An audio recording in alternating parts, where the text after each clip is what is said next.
Welcome, Hilary. Thank you so much for joining us on this lovely, sort of sunny Wednesday afternoon. Can you tell us a little bit more about yourself? Well, Immy, thank you for having me. It's like such a pleasure to be part of this Department of Dreams and the Re Festival, and I just think it's so important that you've gathered us all together at this time. So I guess I'm a bit of a mongrel, really. When I wrote Radical Help, my mum said, "Oh God, at last I understand what you do."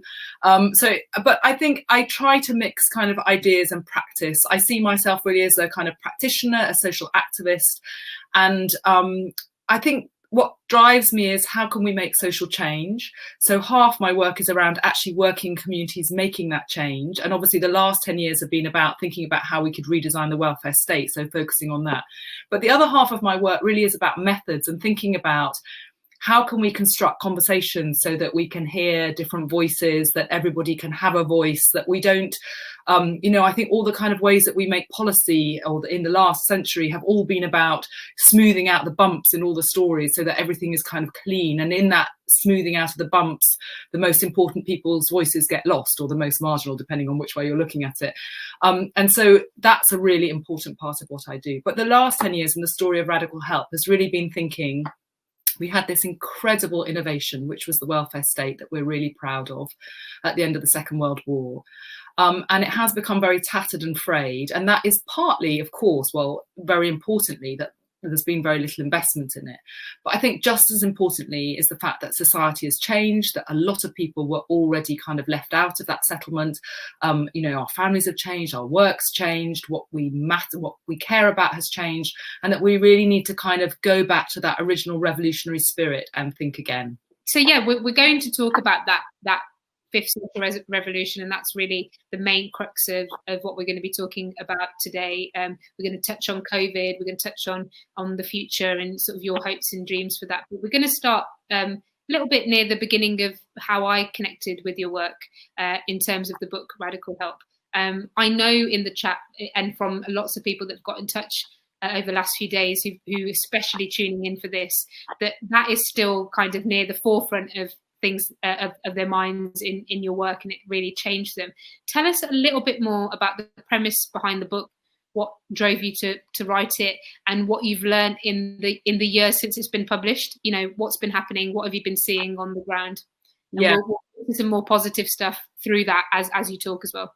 So I think I wrote the book for a couple of reasons. I mean, one was, look, Immy, I was exhausted. I mean, you're an entrepreneur like me. I've been rolling that rock up the hill for 10 years, day in, day out. And I needed to kind of step back and reflect. I had to find a way because, we have to kind of keep evolving and changing the models. And when you're actually raising money and kind of running teams and sort of living in communities, that's really, really hard to do.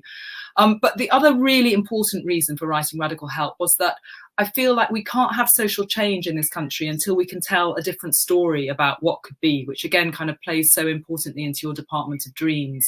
And I think that we've got really stuck, and we've got this sort of narrative which is kind of left-right of, left, let's just put more money into those systems, right, no, people should just stand on their own feet, the market will sort it out. And I think that neither of those are right. And that the problems are kind of so much deeper in terms of how we really help people to flourish in this century. So I wanted to write a book that was public facing. I mean, it's a book about stories, and I wanted to write a book that everybody could read, really to kind of have a discussion with people. And that's what's happened, really. I mean, that's just been completely amazing. I mean, one of the best things about the book is going to sort of literature festivals where you can talk to sort of lots of people in the general public. I really love that. I was really surprised that people in public services have read it, and that I'm really honoured by that. Social workers, teachers, I sort of thought that, well, that would be like teaching your mother to suck eggs, that everybody knew that, but I was really honoured. And I think what's really, I didn't anticipate in writing a book is that it draws a new community to you. So of course, thousands of people have written to me, and I've been sort of traveling the country, really, visiting communities, learning. So I've got a kind of huge new network, which is really exciting. And I think one of the things that's done for me is that my original work was community work. I see myself originally as a community worker, and I've been more and more involved over the years in sort of statutory services, policy making. And I think it's really drawn me back into my kind of original roots. And I think there's so much exciting stuff going on. I think, you know, the revolution is here. We're going to talk about it. It is already here. The question is that it's hidden in the gaps, that funding doesn't work to fund it. But all across the country, I see such incredible work and so much going on. And the question is how we can sort of band together now to kind of take all of that to the centre, really, and make that the way that we all work. Amazing. So, Hilary, one of the things I've definitely found from following your journey and watching you is that, yeah, it's absolutely exploded in the sense of the amount of people that have been talking about the book.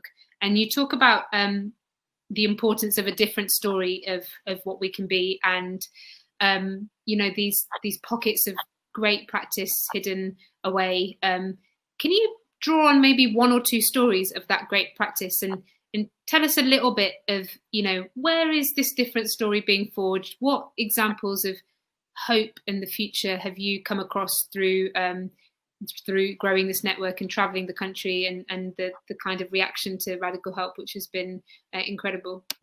So I suppose I could talk about two places I was at the beginning of this year before lockdown. I was in Kilmarnock in East Ayrshire, where Katie Kelly has been doing this incredible work to build vibrant communities. I mean, over the last 10 years, she's just been investing everything in thinking about how we can do things community up, which is really exciting. And what I love about her work is that since so many people in East Ayrshire work in the public sector, she's kind of conceived of the community as public sector workers and started work out thinking about how could it really be to be a gravedigger or a carer or an educational support worker, and really kind of have the power to work in a different way and embed that within the community. And I think that's really interesting and inspiring, and I really loved the time that I've spent in Kilmarnock this year, and I really admire that work. I've been in Barrow as well, where they've got a Love Barrow movement, and there I've spent time with people. So, for instance, there's an organisation called The Well, which is just people go. It's how can I say it? It's a program really for people who've got drug addiction problems, and people call up from all over the country. Dave will kill me if I say this because he'll have too many calls. But basically, they get on a train, and The Well will offer you somewhere to live, and quite a tough program that is really, really life-changing and driven completely by that community itself. So there's no one from outside kind of organising or running. It's a community of self-support, which is amazing. There's Love Barrow Families, where there's kind of really interesting and fantastic work going on to sort of shift the power balance with families that need support. So I think that's really important. And also, of course, I'm still really close to Wigan, where I kind of did the original family work that I write about in Radical Help, that led to, I mean, I can't take any credit, they've done amazing work in Wigan, but led, you know, as part of the work that led to the deal and the kind of repositioning of the kind of council with the community. And of course, that's sort of still ongoing and evolving, and I think really important and exciting. Amazing. So let's go on to the crux of what we're hoping to chat about today, which is the manifesto that you've talked about around the fifth social revolution, and talk us through it a bit, talk us through the ideas, and then hopefully we can start to get into some great questions from the audience and actually start to weave it in with what we're seeing happening over the last few months and in the future. So fifth social revolution, what's it all about, Hilary? Okay, well, one of there's so many reasons for the fifth social revolution. I mean, one thing was that I didn't mention about radical help is that there's been a huge international interest in radical help, and there've been translations, and I don't like to fly, so I haven't been able to do that much, although hopefully everybody's going to want to work in this way now. But and so I wanted to kind of think sort of more globally about the kind of pressures that are affecting us very locally. And that really brought me to think much more about the role of technology, and how technology is kind of such a sort of pulsating driving force in kind of changing our economies, but also our families, our work, our bodies, our expectations. And so the reason I call it the fifth social revolution is because I draw very much on the work of Carlota Perez, who is an amazing economist that has studied technology revolutions, and she says this digital revolution is the fifth technology revolution.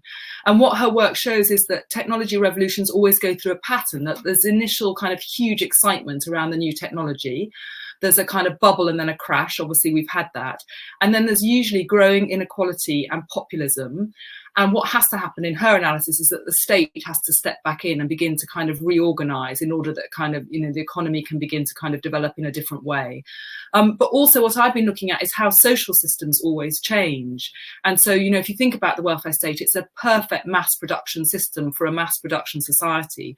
And I think that, this is all part of my argument that we need a sort of sibling revolution, and we need to think about what are the possibilities, the huge wealth that's being created, although it's been very badly distributed, the kind of infrastructure that's being created that can help us to create a new revolution.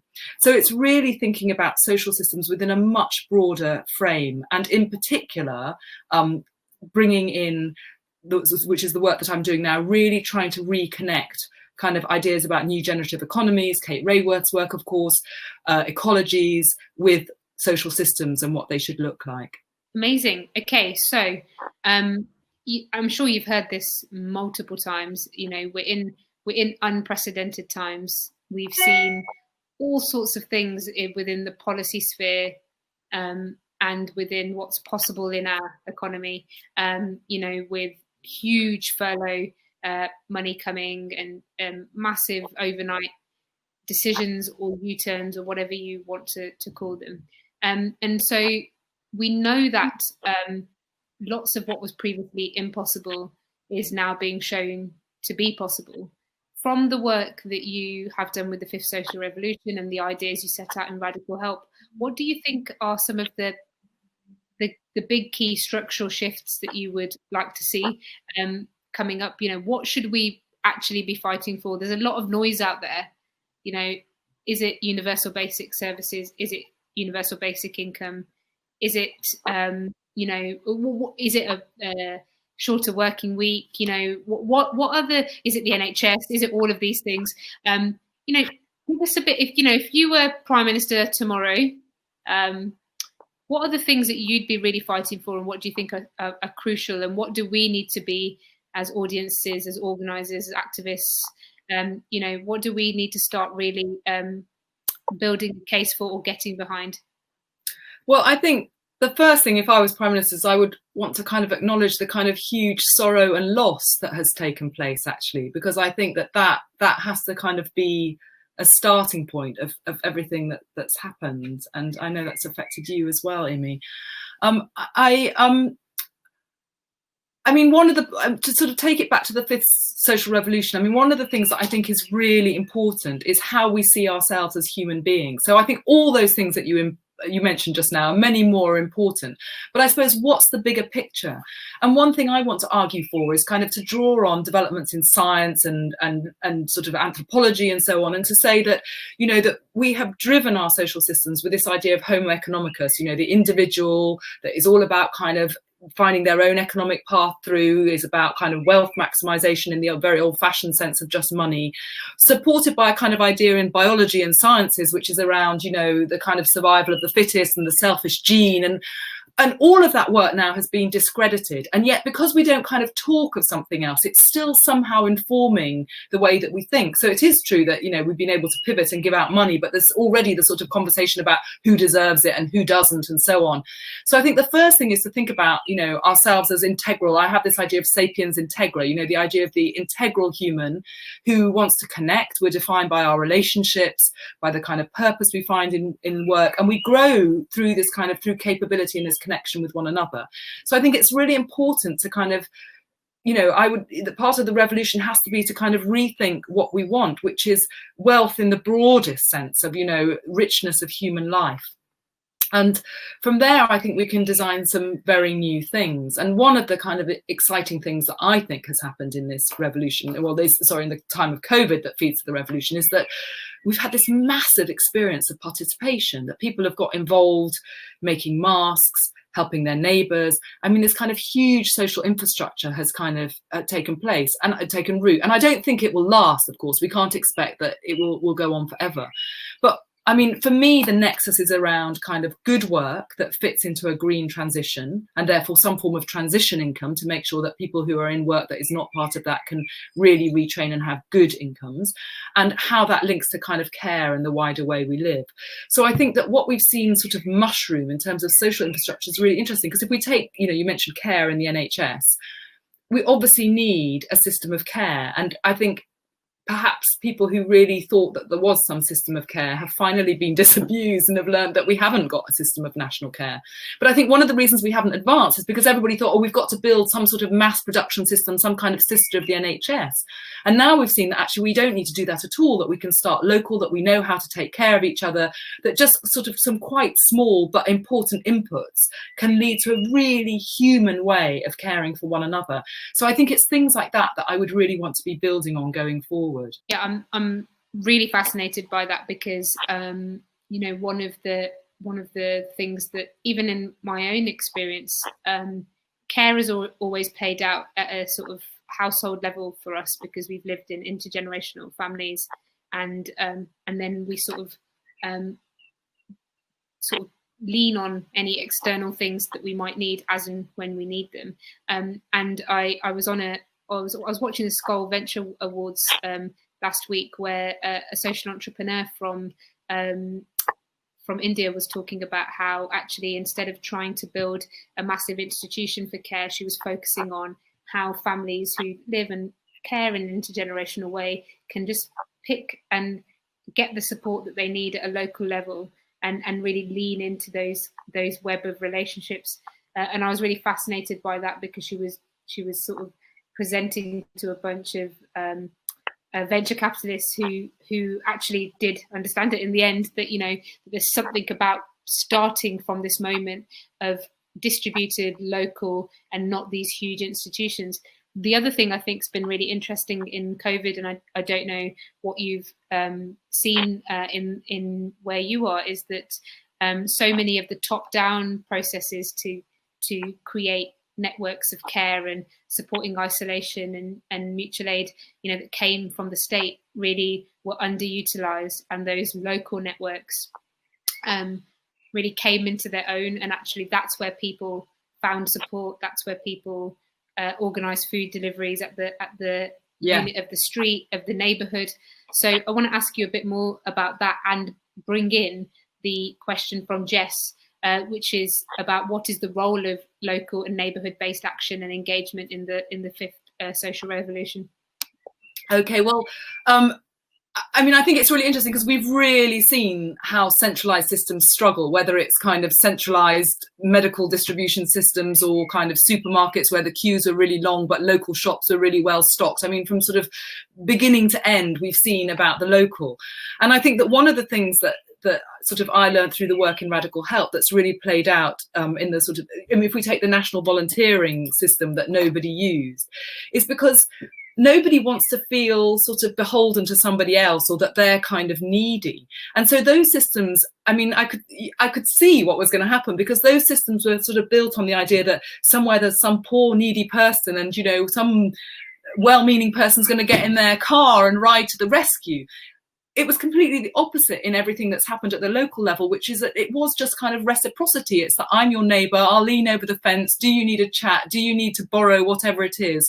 And where things got organised in that very horizontal way, they really, really worked. And I think that's really important. I mean, in Circle, the support system we built around older people that I talk about in Radical Help. I mean, one of the things we learned really early on was that, you know, it was really important that there was no difference between who was kind of helping and who was receiving help. I mean, to be a member meant that in some moments you were helping and in other members you weren't. In fact, we had to keep a category of helper for some time because men would only join as helpers because they felt they had to, you know, so there's all kinds of gender dimensions to this. But I think it's that sort of reciprocity is really important. Now, Immy, I've already forgotten what the second, how the role of the local in the, well, I think that, you know, one of the kind of big themes about moving away from a mass production system to one that is part of this revolution is that there's not going to be any idea of scale or sort of anything that is invented somewhere centrally, probably in Westminster, and then rolled out. So what I think is really important in this revolution, and it's why I'm so excited by what you do, is that it's all about kind of local making. And so, you know, in the manifesto, I set out a design code. And my idea is that those are kind of blocks that you can use, reimagine, take apart, reuse. So I would think, for instance, if we have the example of care, that we can agree on some kind of fundamental principles about everybody being taken care of, the ability to lean in the way that you're talking about, but then how that looks in your neighbourhood in Birmingham will look very different to here in Peckham, where I live. And I think that that's critically important, and that the actual making of it is not some sort of burden. It's through that we find our creativity and that the right things emerge. So I think this revolution is about practice in a really fundamental way. It's really fascinating that you say that, because this morning we started the day with Sarah Gold, who was coming from a very different perspective around privacy and data in her work at Projects by If, and she talks about the idea of just creating an open set of standards, and I see that really similarly in reading the manifesto, which I'll share in the chat in a moment. I just realised we haven't done that.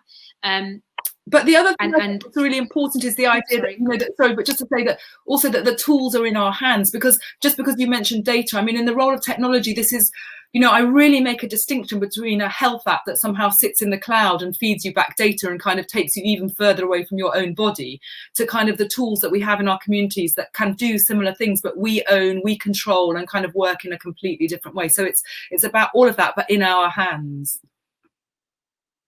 Absolutely. And, using that as a way to spread this, because actually one of the leaps of the imagination that we certainly need, and I don't think it's that much of a leap, but it's a big enough leap from the very over-centralized country that we live in, is this idea that you could build something in a decentralized way, that you could have open sets of standards around how we want to build systems of care at a street level, at a neighborhood level, and that you could build from the ground up, is still really quite a leap for people to take here.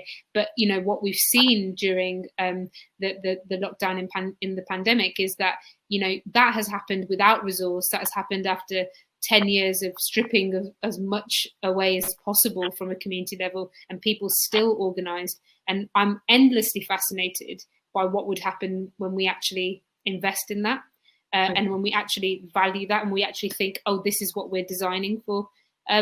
And so that leads us kind of into the next question I want to bring your way, that is linked to that leap of, grassroots, the ground up, neighbourhood level change, and then this sort of, much bigger decentralised system of care. Before your question, one thing I think is really important is that when I was doing the work that's in, I think I say this in Radical Help, that wherever we went, people would say, oh yes, well, I think this kind of way of working would be cheaper, because they were kind of worried about money.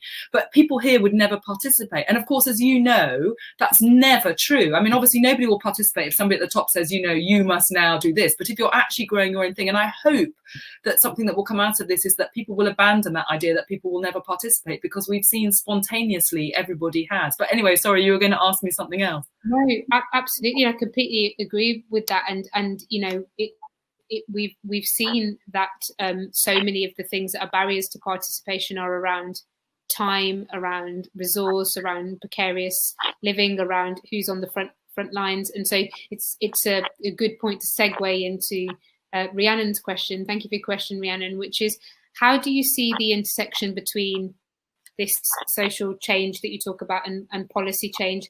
How does action at the grassroots come into practice through law and legislation and policy, and vice versa?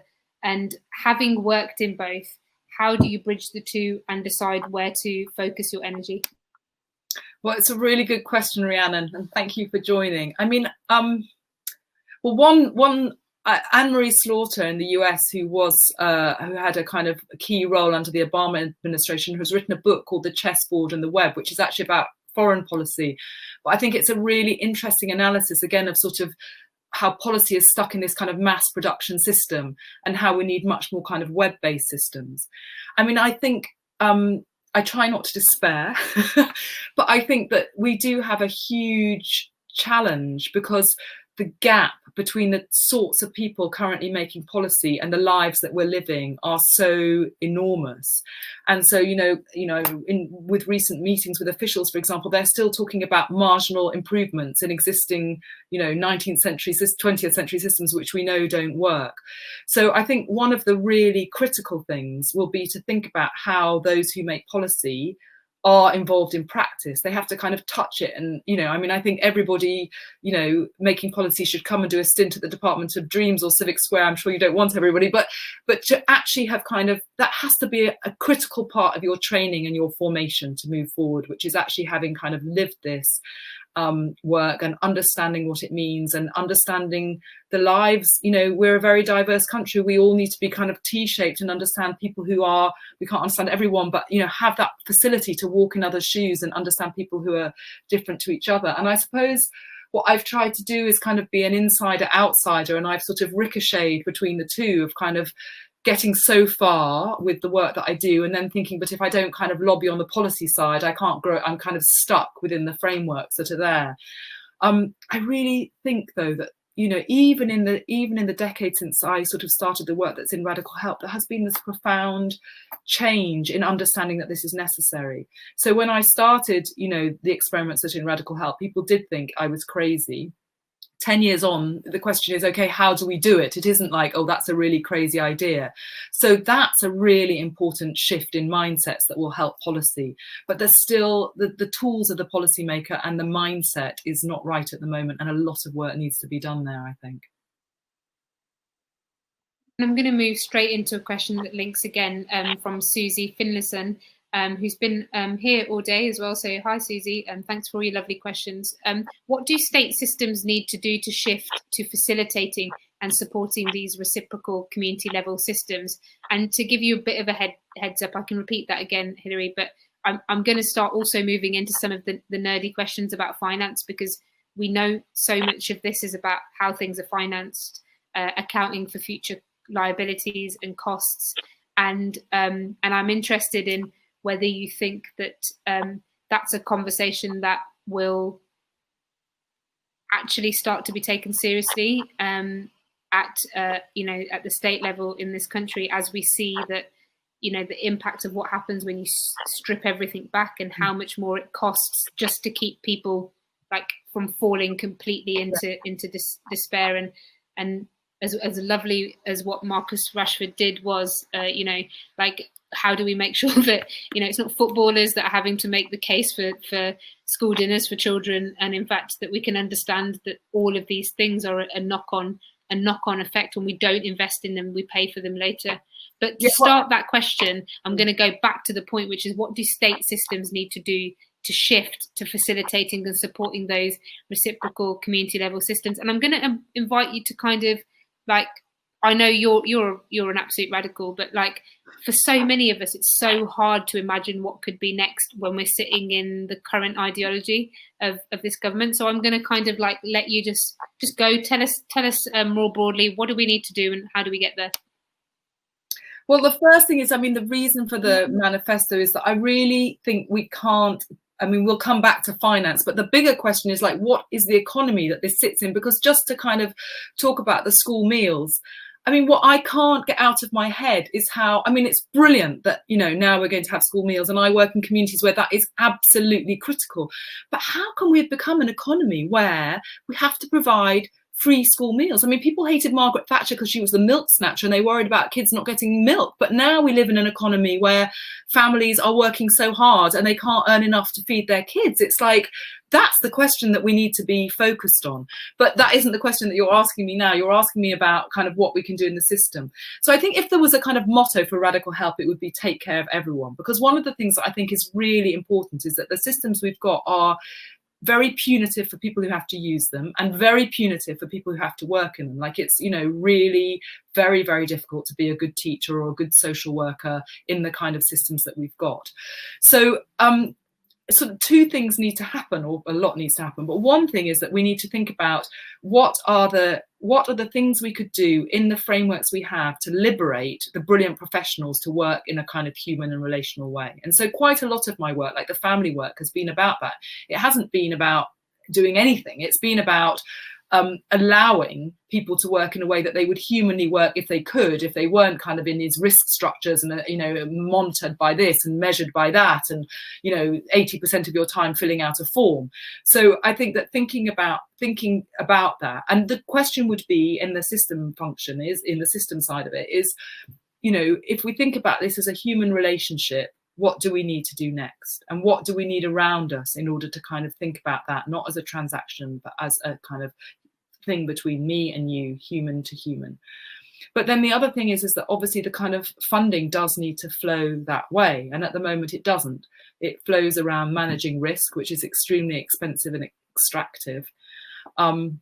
And it's very, very, it's obviously, again, it's very central. It's very held in the center. If we think about, one of the big things that we could talk about is unemployment. It's coming down the tracks.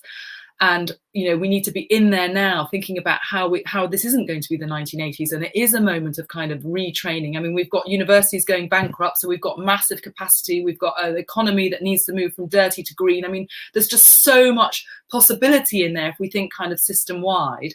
But in order for that to happen, the resource around unemployment has got to kind of move to the local, and then we've got to be able to kind of use it locally. So it is really thinking about kind of the administrative systems and the finances. And that's why kind of the work that I have done that's in Radical Help has been working kind of within and in partnership with local authorities to begin to kind of unpick that. And I think that utterly depends on good leadership and very strong alliances between good local leaders and politicians. Everywhere I've worked, there has been that visionary leadership, because however great the ideas are, we have still got systems that need a particular sort of leadership, and those leaders can see it and use that to kind of open it up for something else. So I think that that's a critical part. The whole of the third part of Radical Help is dedicated to this huge problem, really. Absolutely. I'm what you're just reminded me of is one of the reasons why I put this festival together was not to have answers, but to have lots and lots of different connections that emerge. And I'm thinking about so many things that you're saying. How do you create investment structures for risks and a time that you don't experience and you can't necessarily see the ongoing long-term costs of not investing in school meals, in the first 100 days of a child's life, all these things that we know that are now, like you said, back in the day we were up in arms. Well, I wasn't, I was not even born, but people I heard were up in arms about, the milk going, and now we're at a point where actually this stuff is just throwaway. It's not even at the core of the society that we're in. And, I think a lot about Indy and Dark Matter's work around accounting for the future, and they'll be talking in the festival, so you can hear a bit more about that. And Roman Snarek could be talking in the festival about how to be a good ancestor. I think there's a lot of these ideas that are interlinked, and I think you might want to say something there, so maybe follow up on that. I was just going to say that obviously time frames are really, really critical. And again, if we think about a relationship, we can't say it will be done in this time frame. And so I think that that's why Roman's work about thinking across generations is really important. Accounting, taxation, and also seizing power. I think, the Black Lives Matter movement, we're going to have to get out there. We can't kind of wait for definitely, because you asked me a question about what's going to happen with the government. Well, we're going to have to get out there and make it happen. It's not, they're not going to give it up. We're thinking about across generations. This morning, we've heard about ministers of imagination. I know Roman will be talking to us about a minister for future generations and how we start to actually be able to think, act for, care about these things that are seen as intangibles, as things that we don't have to deal with today. But let's go back a generation the other way. So Dan Burgess is here. Hi, Dan. I know Dan very well. He does wonderful work. He's got a question about schools. So and assumed children. So are schools as we know it, knew it, able to cultivate the humans / next generation who can bring on the fifth social revolution?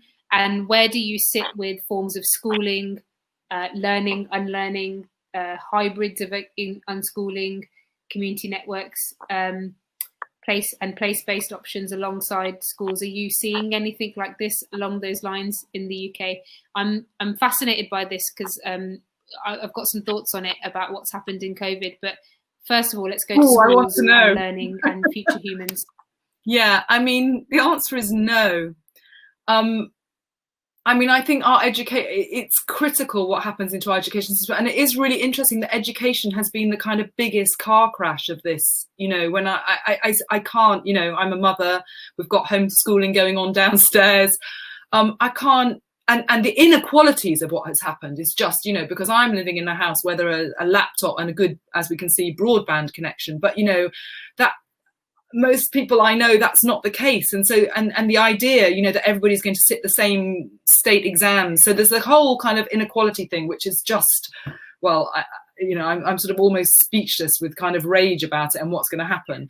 But then there's the bigger question about sort of what's the curriculum and what's learning. And I think it's really clear that young people are not being taught in a way that will help them with the world that's to come. It's not just about what's in the curriculum, that's really important, but it's about kind of team learning, collaborative learning, creativity, all the things that are being squeezed out of our factory systems.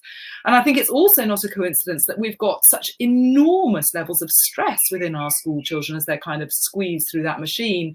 And, we have more and more programs in schools about kind of, well-being and children's mental health, and more pressure on the sort of, children's mental health services in the health system, without ever making this connection between the sort of inner stress that is going on by being kind of made to go through some sort of system, which, whether consciously or unconsciously, I think almost all our children can see is actually not going to serve them. I have worked in schools. The first project I did actually was a project around schools, it was in the sort of when they were rebuilding schools, thinking about how we could use that moment to kind of rethink the curriculum. And it's a very, very difficult space to get into. And I think it would be really exciting to do some work and kind of open up what that could be. And again, I suppose it's sort of, that we've got stuck between sort of what kind of schools we have, which is a really important debate, but much more important, or as important, is what kind of learning is happening in those schools, and how can we now start. I've got a brilliant book I want to recommend, but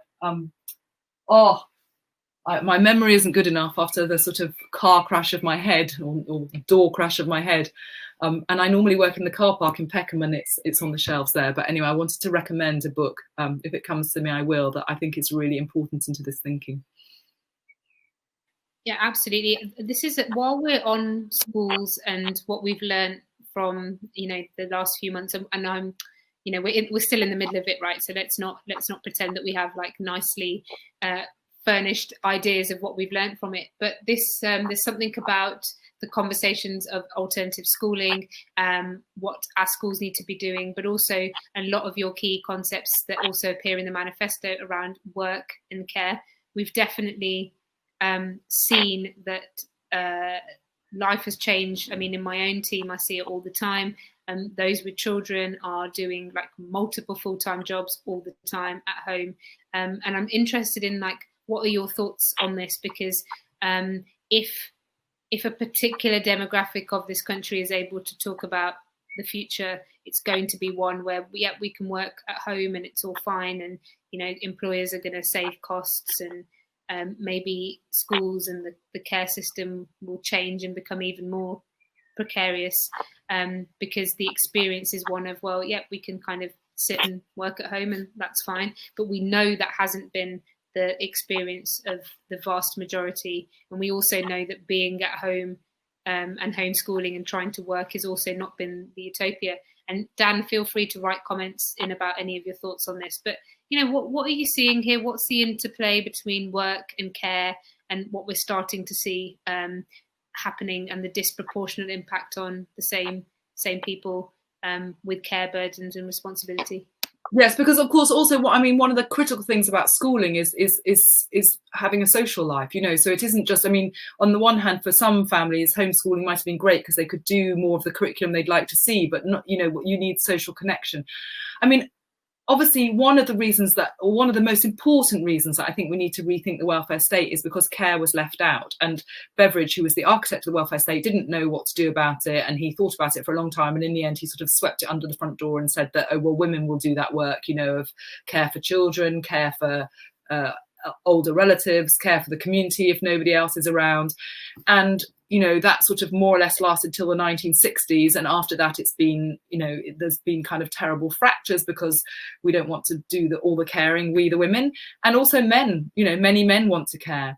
So I think that what's got to happen in this social settlement, and we are so far from this actually, is that work and care have got to be seen as completely integrated. I don't want to see any more reports about the future of work that kind of don't mention care, don't mention gender, and don't kind of think about how we kind of allow for care. Because because we also want to care for our families. I mean, the solution, because the other side of it is that the solution that's been presented to us has always been, well, we'll give you care. You know, you can be more of a cog in the wheel of work, and somebody else will do the caring.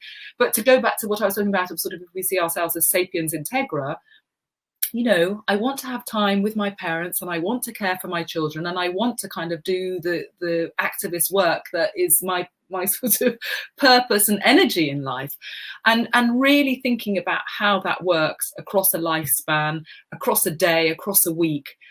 We just have to rethink that. And in order for that to happen, the state has to step back in, because I think that one thing is that, I mean, another part of the work that I've been looking at is what is the role of business and industry, and how can they rethink their broader role in kind of fashioning a social contract.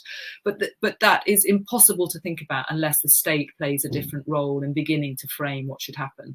And I mean, what I talk about a lot is that at the beginning of the Industrial Revolution, the idea, if I'd said to you there's going to be a paid weekend, you know, everybody would have thought you were smoking crack.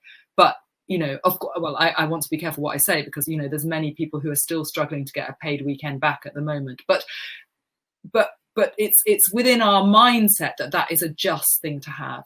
So now, in this revolution, in this century, with all the possibility and wealth that we've got, that same kind of deal needs to be struck, wherein care doesn't become something to be offloaded onto somebody else for low pay, or kind of onto women, or whatever it is. It's got to be an integral part. And I'm really interested in looking for experiments where that's happening. And I haven't seen much of that. And, you know, maybe that is something that will happen in the civic square, for example. I mean, because it's got to happen at that neighbourhood level in terms of relationships, spaces, and so on. Well, we can definitely talk on behalf of like many communities and movements that we're either sort of proximate to, or you know, follow through our work or through the team, where whether it's sort of theoretical at a high level about, you know, what it means to centre care at the heart of a neighbourhood, or whether it's you know, lots of and certainly not for me to talk about this, but I'd point people to lots of work of Black feminist scholars and police and prison abolition, which is actually far more about centering care and spending money on the things that that really promote well-being and community holistic care at a neighbourhood level. So I'm very, very excited about this idea that actually the crux of those very powerful radical traditions are really things that, you know, that completely transform our experience of this system that we've become sort of just used to and can't imagine a way out of. As I'm hearing you talk, Hilary, I'm going to take a couple of more questions before asking you sort of a wrapping up question. I'm thinking a lot about the talk we had this morning from Rob Hopkins, who was one of the founders of Transition Towns, and I've still got the book here. So this is the book, and in the first 3 pages of the book, he writes a sort of utopia of what if everything turned out okay. And I think what I'm really interested in now, over these next few months and years, you know, how do we start to actually build a creative, collective narrative about the kind of lives that we want to have at a neighbourhood level, the role of welfare and of that investment into people, of the working week and other things like that? Where are you seeing those glimmers of hope, and what's like really exciting you about the radical possibilities? It doesn't have to be in the UK, it can be all around the world. Well, I think one of the things that Carlota Perez says about technology revolutions is that new things happen, but old things get rediscovered. And I think that one of the really exciting things that is being rediscovered is the whole idea around commoning. So, for instance, I mean, Eleanor Ostrom's work, it seems to be popping up all over the place, all over again, which I think is really exciting. And again, kind of a new interest in cooperatives, because the new creative solutions to this will be discovered when we think about this as a common problem. And, you know, it's sort of like neoliberalism has invaded our minds so much. So, you know, you talked a little while ago, Immy, about your extended family, but the model is, you know, I, the mother with my individual child at the moment, how can I solve that care equation? And the fact is you can't. You know, that the only way to solve that is to think of it as a common problem and as a kind of collective challenge at a local level in however we kind of divide, and so many things are like that kind of within the economy, within the kind of social care, within the work that we need. So I think it is really important that those ideas are being rethought. And I kind of take great comfort from the fact that within economics, that some of those strictures that then sort of invaded the social space are being broken down, which gives us the kind of freedom to imagine. And I think finding that time to kind of dream, I mean, but again, it's been poorly distributed, isn't it? Because many of us have had that within this period of COVID, and many, many more of us have not had that time to dream. But I think in the times that I've had myself, I have gone back to kind of reading and ideas, really, to think about in what societies and, in what disciplines, for instance, I love the work of Anna Learnhardt Singh, kind of in that anthropological, biological work, like how can we get out of our frames of mind to kind of liberate our imaginations and think differently about this? That's a question I think lots of people have got, and I can see now some more names that are popping up. We've got Anna Randall in the audience, who and Emma Bierman, who I'll take both of your questions, and then we'll start to wrap up. If you've got any burning questions or things that you want to tell Hilary that really resonated, or something that you want to hear a tiny bit more about, please give me a shout on the chat. But I'm gonna start off with Anna's question, which is, how do we build on this moment? We've seen a huge change in the local public institutions in recent months, and there is appetite to use learning from this. But the forces that pull us back are also huge. How can we continue to move forward? And I know that Anna works within local government, right at the thick, the front end of it. So I'm really sure she'll be interested in hearing what you have to say, Hilary. Well, I mean, I think what's really interesting actually is the gap between that was already pretty strong, and Anna knows about this from her work and has got even stronger, which is the gap between the local state, which is, doing stuff, and the central state, which is perhaps a decade behind. And I think that what's really important in many of the places that I work is that the local state has started to prototype. They've taken off their lanyards and they've got going, and they're just doing completely different things now. And so the question now is, if we're not part of that, if we're kind of other organizations sort of in the orbit on the outside, is how we work to kind of to ensure that work that's grown locally is retained locally, and those skills are grown locally. Because, we've seen so many moments in the past, I think, in this country where something has happened, but there's kind of been created a space and consultants of whatever form move in, and at the end nothing is left. Versus the model, Immy, that you're kind of pioneering with Civic Square, which is all about kind of holding it, growing the knowledge, drawing on what's there, and then kind of growing that further. So I think one of the challenges, I mean, I mentioned this because, we've seen how much and how fast the government have put contracts into the hands of huge consultancy organizations that could have been done locally. And so for me, that's the biggest example of what Anna is talking about in terms of like how we kind of resist that, and we keep that resource locally, and we work locally, whether it's kind of local government or whether it's kind of, and all of us have to be, in whatever we're doing, part of, I think, of kind of being the voice of retaining as much resource in every possible sort of definition of what resource is at the local level. Yeah, well, absolutely. I mean, that's something that I know that we share between us all, a shared agreement on that. And so something takes me back to, like you said, as we start to wrap up, that this isn't going to be handed.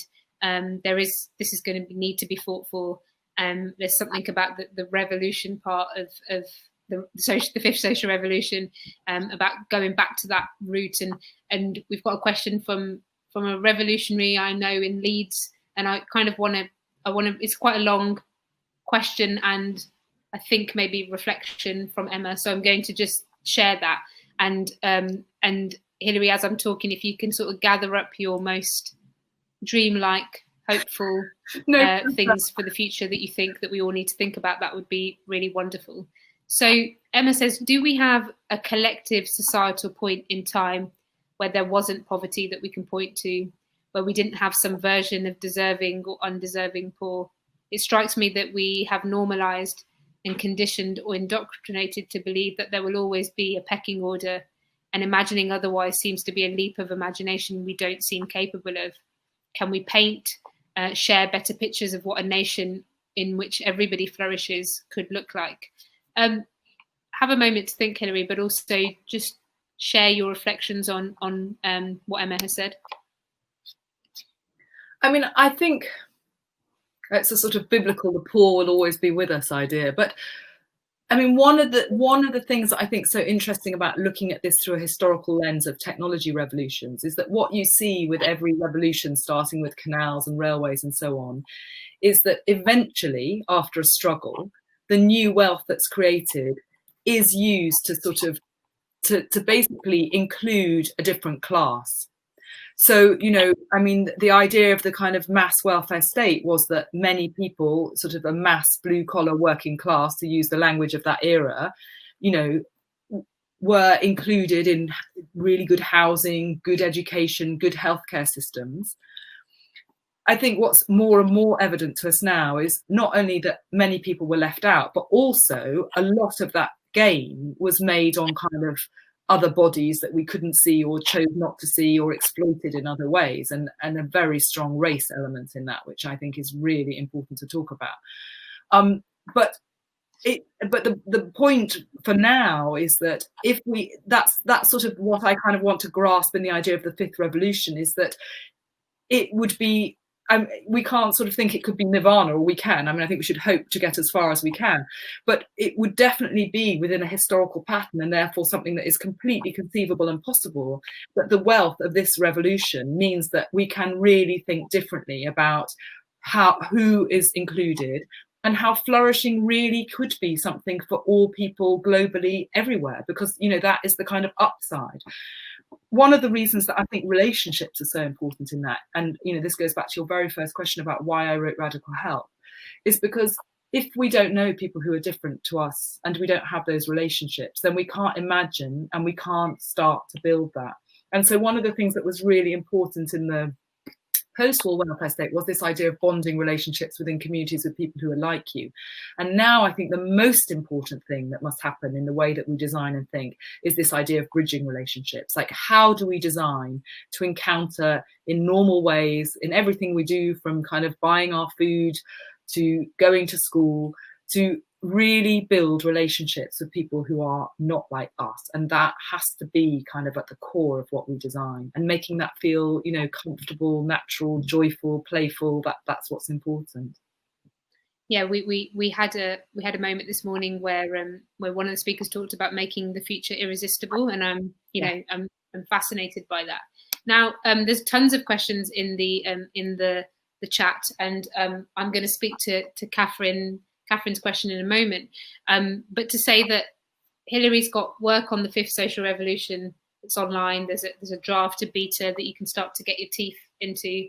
The book Radical Help sets out very clearly, you know, the way forward and the steps forward. But also, I think it's really important to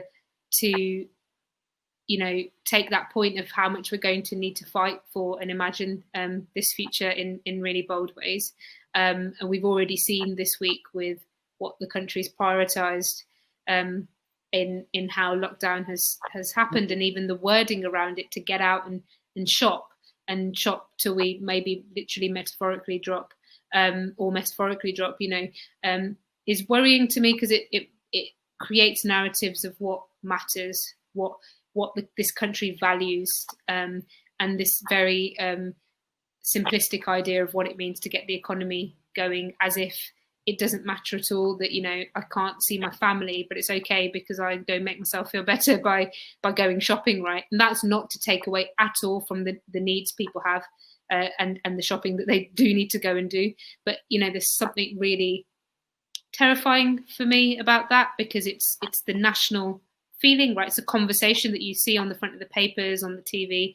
And so I think at a community level, we're going to have to really fight for those green shoots that we've seen, and come together in, even though it seems like it's going to be tough to do, come together in ways we maybe previously haven't. So what I am just going to answer this question from Catherine, because I don't think Hilary, we can't go through all these questions with Hilary, because one, she hasn't got the answers to everything. She's got a TED talk as well and a book, but also to say that we're the theme and the feeling of this festival is not to expect answers from everyone, but start to weave themes. So Catherine asks, how do localized bespoke solutions developed by communities coalesce into more nationally accepted movements that can gain real political consensus? And I'm going to pass over to you on that at the end, Hilary, for that to be your closing thoughts.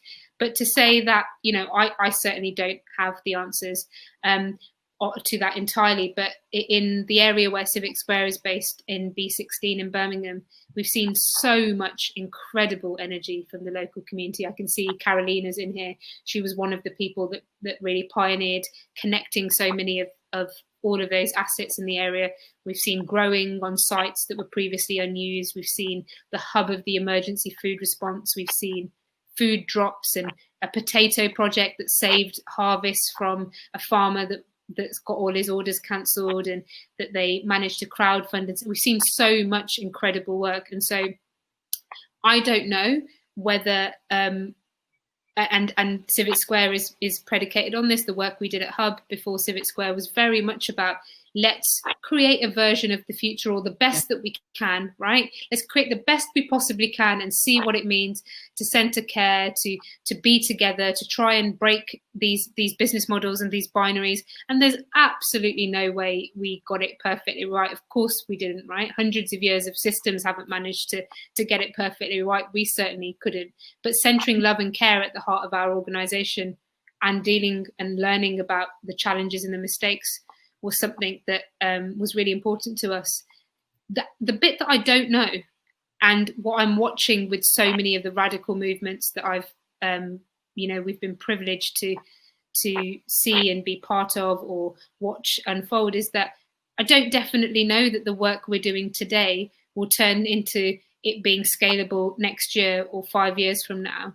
But I know over the time of a generation, over the time of our working life, that shouldn't stop us from absolutely building the most irresistible versions of what the future can look like and sharing it far and wide. And that's why I come back to Rob's book, where he really talks about this. You know, we've got to keep telling these stories of what the future could be like, help people to feel them and be part of them. And there's hundreds of these, Pam Warhurst in the Incredible Edible Network has been doing so much of this, just creating the orchards on the high streets, getting people to see and experience this in a experiential way. So, from building something, what I don't know right now, and that's why I rely on all the people in this call and the networks we have to figure out other parts of the story, but we can't know the whole story and the whole of how it's going to play out to stop us from building those irresistible moments. And I strongly feel that can be at the level of your street, at the level of your household, on a patch of land outside your door, on a tiny little corner where you change the relationship between you and somebody else. And for me, that has to be the start of it. But what I'm going to hand over to you, Hilary, to say, well, how do these localized bespoke solutions, how do we start to create that revolution where this becomes a more nationally accepted movement and really gain some political consensus? Well, what I want to say is that I'm in the foothills. So I'm really glad that you're kind of saying, that, because I think, on one level, I've been kind of, in the struggle of this for so long, but, in terms of kind of poverty, inequality, but on another level, because of the kind of climate dimension and what we understand now, which I didn't understand when I kind of was first setting out and learning, that we are kind of in a moment of complexity that none of us have the answers for. So it isn't like I've got some sort of little thing in my backpack that I think if I just brought it out, that would be the answer. I'm, learning every single day. I think, I think the thing is that we really have to abandon the idea of scale. I mean, I hope, Immy, that your work won't scale. I hope that what it will be, it will infect, basically, and that people will be inspired. And one of the things I would like is, you know, in our systems at the moment, 80% is spent on assessment and measurement.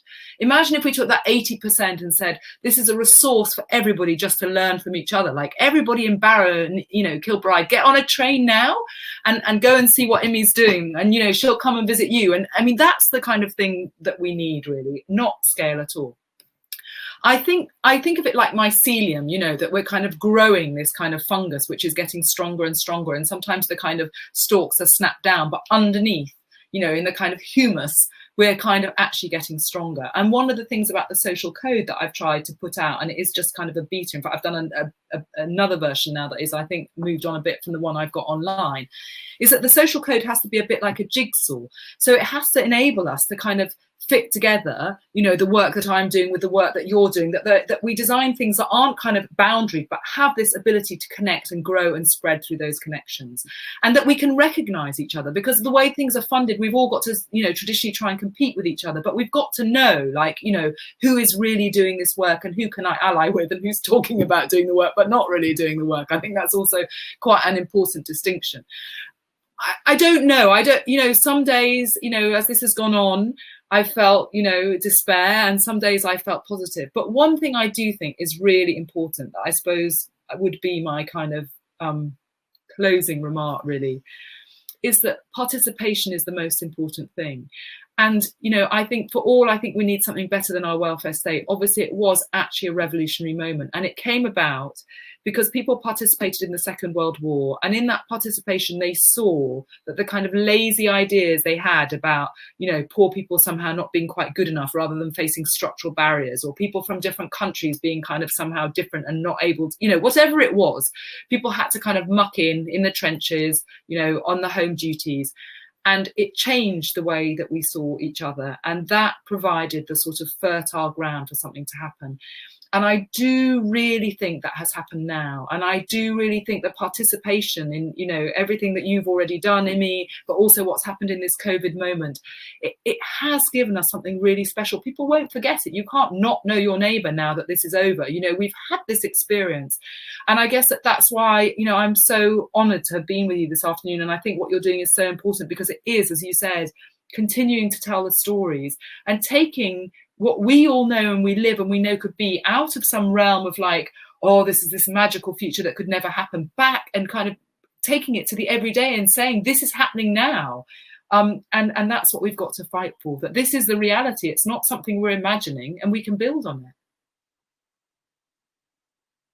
Absolutely. Thank you so much, Hilary. I will unmute you in a second so we can both say bye. But what a great moment of wrapping up so many things today. So Andy, who's on the call, is one of our team members, and I can see him in the chat. He often talks about this idea of assemblages and spread and open sourcing the ideas and the work, but never ever focusing on scale. Scale, you know, 100 civic squares is not what we're looking for. We're just looking for those ideas to be taken and hacked and shaped and changed to context. And then this morning we heard in the first call of the day around design, about how we reimagine scale. And Meg, who was in the call, shared a wonderful quote from Adrienne Marie Brown that says, I love the idea of shifting from mile wide, inch deep to inch wide, mile deep movements that schism the existing paradigm. And that idea of reimagining scale and what it means to go deeper and not just be thinking about scale in the way that the current economy is teaching us to do that. And to take you back to the last point that Indra said, which is, if there's one thing you can take away from Hilary's talk today, as well as, you know, Hilary has no shortage of TED Talks, of books, of things that you can read for the real details of this work and the nitty gritty. But, you know, Indra told us in the call before to just take a little bit of time to curate a dream that we care about, and then be in relationship with just one other person to share it. It might be your neighbor, it might be someone, and then to grow that step by step.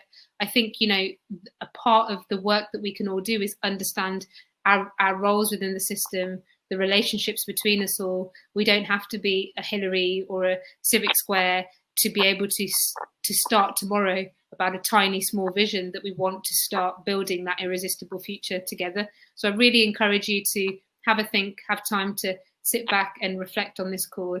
And I just want to say a huge thank you, Hilary. I can't imagine how busy your time is, and for sharing this evening with us. It's been absolutely wonderful. Thank you. In solidarity and admiration, I'm so happy you asked me. Thank you so much for having me. Thank you so much.